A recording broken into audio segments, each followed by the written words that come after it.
live 5 or 6 Skyview Network, sponsored by Terry Lambert Hyundai.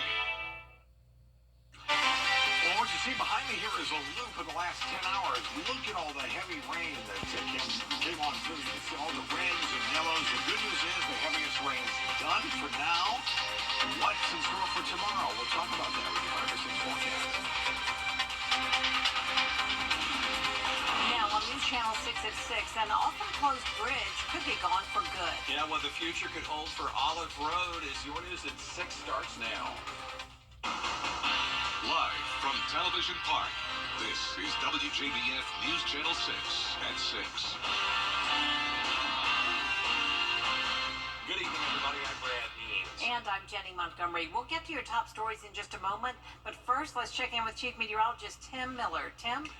Jenny, Brad, yeah, it's a Viper 6 alert day, and it still continues, mainly because of what we're watching here with our flood alerts. We have an aerial flood watch that remains in effect through midnight. That's all the darker green shaded counties that you see here. And I'm going to go to the flood warnings. We'll sort of get rid of the flood watch, and all the counties in the lighter green, Washington, Johnson, Emmanuel, Burke, Jenkins, Screven, Edgefield, and McCormick counties are under a flood warning. Remember that a flood warning, as we talked about last week, right? We talked about Severe Weather Awareness Week. A flood warning means that flooding is happening as we speak. And with all the rain that we've received, it certainly is no wonder. So that's something we'll be watching closely over the next several hours.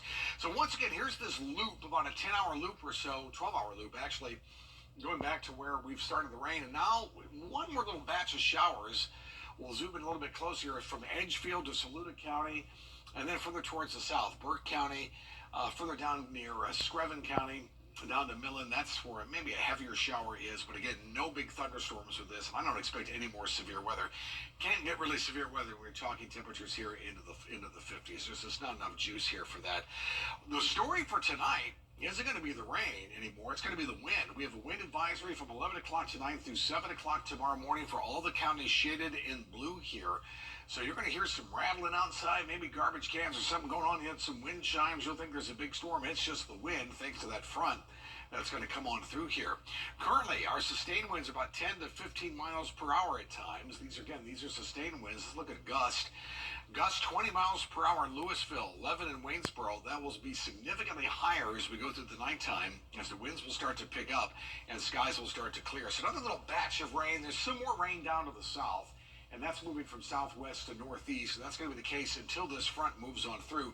This front may fire off a thunderstorm or two, but I'm not thinking it will. But don't be surprised if you hear a rumble of thunder, but I'm not expecting any more severe weather. Temperatures in the 60s, I think we're going to be upper 50s here throughout the nighttime hours. We're not going to be warming up anytime, but that's for sure. The skies will start to clear as we go to the overnight. And then sunshine returns for tomorrow. An absolutely beautiful day and a beautiful week headed ahead our way. We'll detail the full forecast and what to expect for the rest of tonight and tomorrow and Valentine's Day, all coming up. All right, Tim, thank you very much. More arrests have been made after an incident at the Webster Detention Center.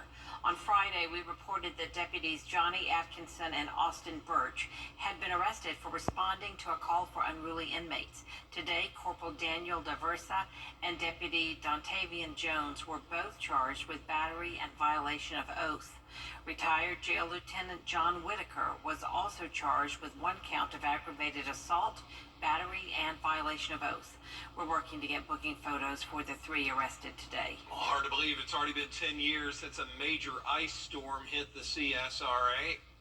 And as Renetta Dubose reports, some people remember that time like it was yesterday. Despite the rain across the CSRA and a bit of flooding, the weather does not compare to the 2014 ice storm. It was very cold and rainy and all turned to ice. It was bad.